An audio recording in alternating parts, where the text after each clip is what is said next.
Yan, nakaready na naman itong asawa ko para sa kanyang pagtitinda. Inayos ko nga yung kortina dahil mukha nasa squatter siya. Ayan po, ayan o. Inayos ko na po para hindi siya mabasa ng ulan kasi kahapon dumating po ito na basang-basa ng ulan.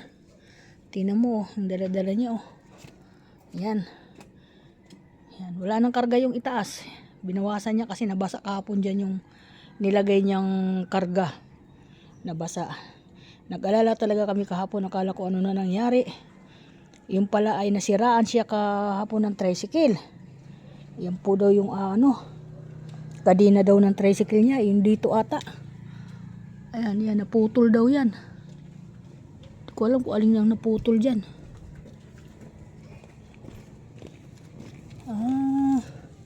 Ito, naputol daw ito. Naipit daw yung kadina.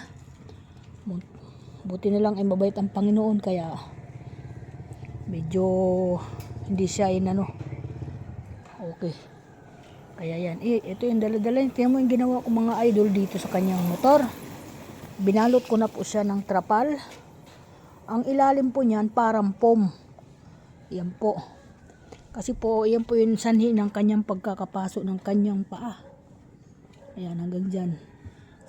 May nagsabi nga sa amin na ito daw pwede daw lagyan ng bakal para siporta daw sa kanyang paa, hindi maidikit sa makina ng motor kasi dyan po siya napapaso sa may makina ng motor dito banda.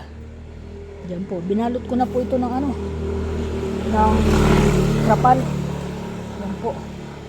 Kasi lagi siya napapaso. Medyo naungusan nga yung kanyang pamamaga ng kanyang paa. Medyo kumalma-kalma naman. Kaya yan ang tamo, iniiwan niya dito pati susi nandito.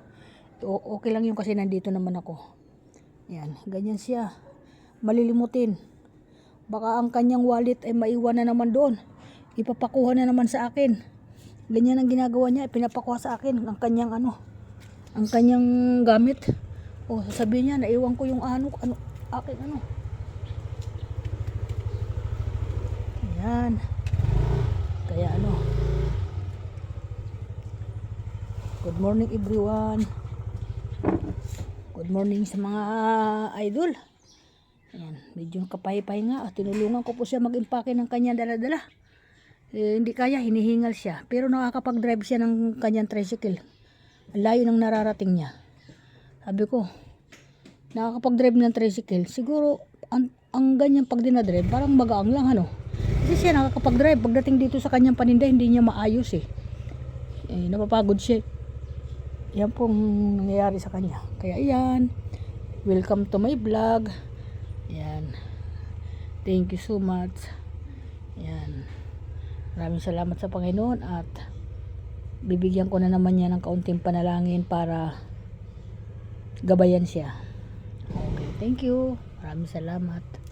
Bye bye.